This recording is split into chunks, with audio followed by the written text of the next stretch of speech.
Please stand for the Pledge of Allegiance. I pledge allegiance to the flag of the United States of America and to the republic for which it stands, one nation, under God, indivisible, with liberty and justice for all. Please stay standing for a moment of silence.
Coming up on today's show, we share our last C-SPAN documentary. And we cover what happened with yesterday's evacuation. Get ready because RNE-TV Live starts now.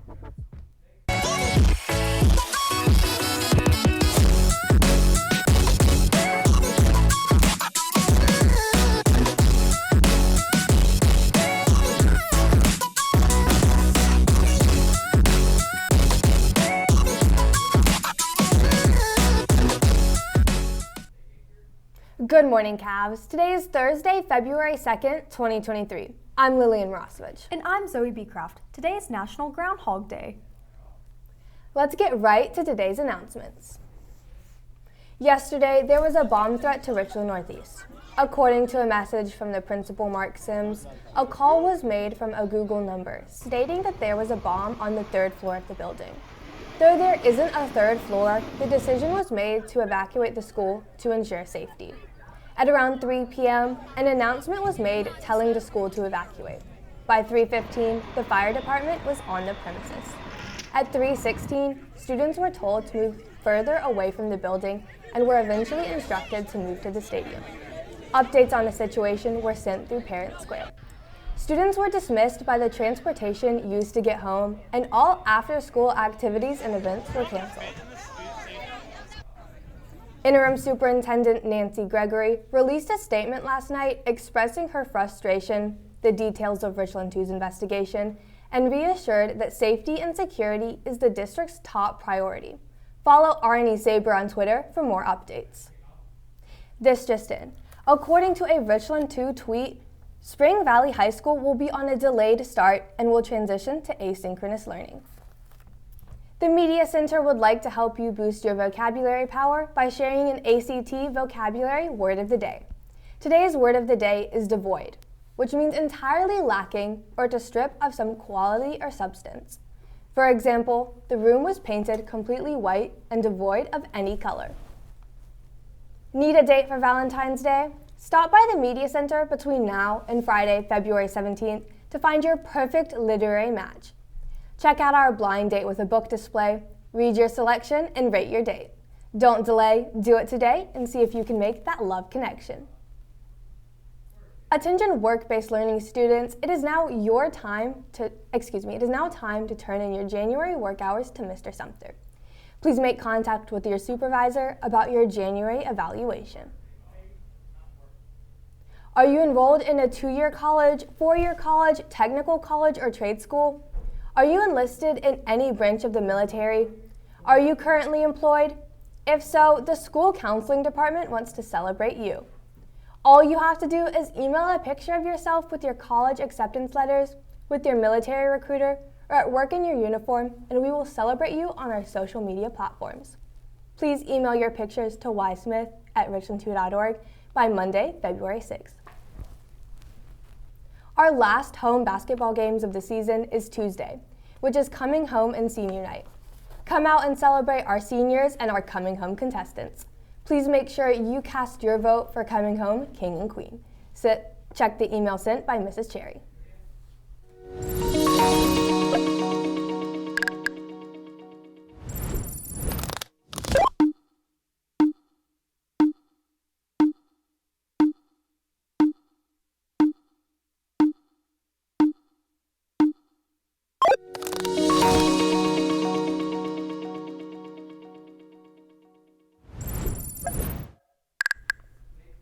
If you are in the 9th or 10th grade interested in a program that can help prepare you with soft skills you need for college and career, looking for a program that will help prepare you to take higher level courses while you are in high school, and looking for a positive environment in school, then AVID is the place for you.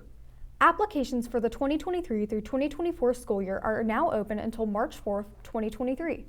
Apply today at rneavid.org/application. If you have questions, please contact Mrs. Eswood or stop by room B206. Build a Better World and STAR are sponsoring a Valentine's for Senior Citizens project. You can help brighten the day of our senior citizens by making homemade cards just for them. Several classes are already participating, but you can also participate by coming by the Media Center during lunch and making a card. You can also host a card making party with your family and friends and include others in on the fun.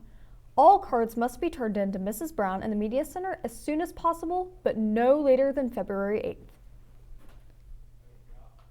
The College Center is sponsoring a free application for federal student aid, FAFSA, and scholarship help night for seniors. The help night is Thursday, February 9th from 5 p.m. to 7 p.m. in the Media Center. College financial aid experts will help seniors and their parents complete and submit the form. Scholarship information will also be available. Seniors can register for the event in their Google College Center classroom. For questions, please contact Mrs. James at cjames@richland2.org. WP Law, a plumbing and piping business, is looking for interns. Internships available are sales, accounting, marketing, technical support, and operations. WP Law is located in Lexington. See Mr. Sumter for more information.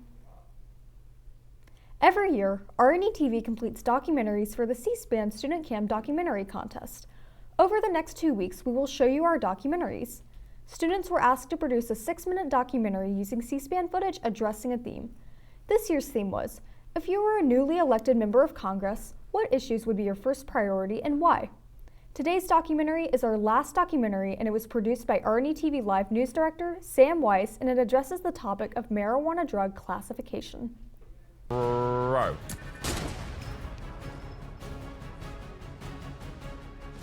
$12.61. In video games, it's important to aim in before taking a shot. This could also be used in changing of drug classifications. But what are the drug classifications?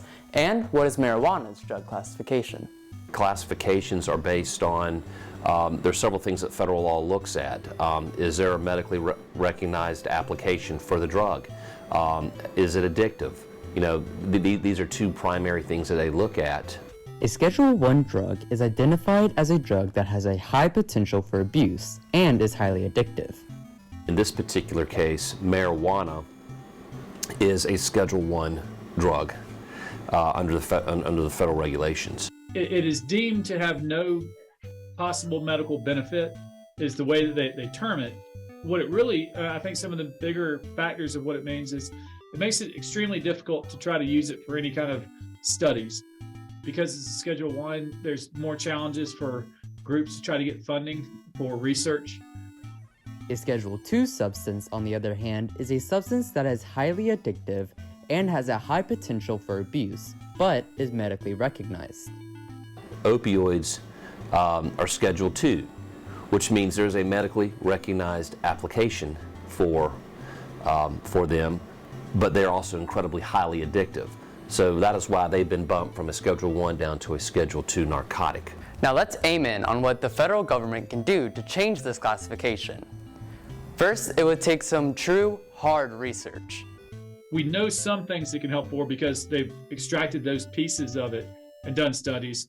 Everything else is kind of what we call anecdotal. We just have people who are telling us that it can help, but we just don't have really well done studies. Public policy should never be determined by anecdotal stories. You do it by statistical stories. If you can take something that grows in the ground and take derivatives of it and take the chemical compounds of that thing that grows out of a ground and turn it into a pill or turn it into a vehicle where you can control dosage and duration and alleviates pain or manages pain or a condition for someone, then who's against that? Then reschedule it, study it, come out with a report with the long-term impact. You know, it helps in things, conditions like glaucoma and some appetite. When you want to increase the appetite for a patient that has AIDS, when you have some nausea that comes along with different cancer treatments. I have patients who tell me how it can help for chronic pain or it can help for many other ailments. I've heard anxiety, I've heard other things like that. And the challenge with that is we just don't know. So you really need to see, is it truly the substance or is it something else that's causing that benefit? But there's no medical research then that is proven to be effective. Federally, it hasn't been proven to be that way. You've got to try to do the research and then create the law, because if not, you're going to find yourself really trying to figure out what you need to do when you're already down that pathway. It's hard to go back and change anything. So again, let's go by facts and not just on what people think. Sometimes legislators don't take the time to do the research and let things just go. This can lead to opposing effects like seen in Colorado. States who have already legalized cannabis, they see that the sky hasn't fallen. While there might be some problems, those states are reacting to those problems, and that those policies, legalization policies, are more preferable to a supermajority of Americans than prohibitionists. I've spoken to a former attorney general in Colorado who says that they have grave concerns from a law enforcement perspective. I've seen where it has been legalized and it's a nightmare in those states and that law enforcement has to deal with. The profile of these medical marijuana patients, age demographics, was exactly the same as illegal drug users. It had nothing to do with a lot of health issues. And so here we are 10 years out, and the DEA estimates that there's still more illegal marijuana grown in the state than there is regulated. In 2019, in Colorado, an illegal huge drug bust was commenced that led to 42 arrests, 255 executed search warrants, and over 80,000 marijuana plants being seized. Then in 2020, another illegal drug bust was commenced in Colorado that led to 16,436 marijuana plants being seized. Marijuana can have absolutely devastating effects on one's mind. Have unfortunately died by suicide, where their suicide note literally wrote in there that it was because of the marijuana, which is just astounding. I can't imagine.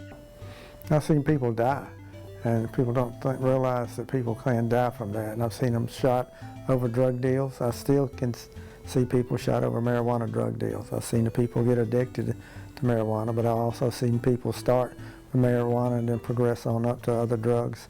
Now, Congressman, these video games have taught us kids something crucial, is that you need to aim in and learn before going for the end. So let's research marijuana and figure out if it's something that is helpful or if it's something that should stay illegal.